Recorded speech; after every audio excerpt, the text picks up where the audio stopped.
Good morning all. இன்றைக்கான tarot card of the டே என்ன வருதுன்னு நம்ம பார்க்கலாம். இன்றைக்கான கார்டு என்ன அப்படின்னு நம்ம பார்க்கும்போது,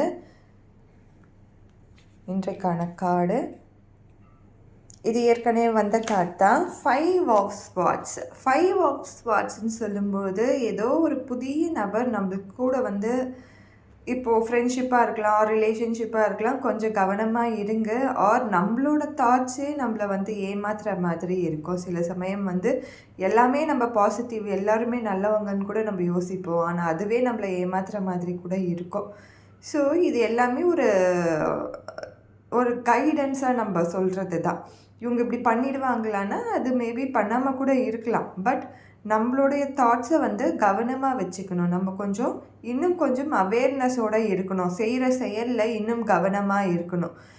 கூட இருக்கிறவங்க கூட இன்னும் கவனமாக இருக்கணும். இது கவனமாக இருக்கணும்னு சொல்கிற ஒரு கார்டை தான் தவிர நம்மளை சீட்டிங் பண்ணிடுவாங்களா அப்படின்னா நம்ம சொல்லணுன்னா மேபி நடக்கலாம், இல்லைன்னா நடக்காமையும் இருக்கலாம். பட் நம்ம கவனமாக இருக்கணும். ரொம்ப கவனமாக இருந்து செயல்களை செஞ்சு முடிக்கக்கூடிய நாளாக இது இருக்கணும்.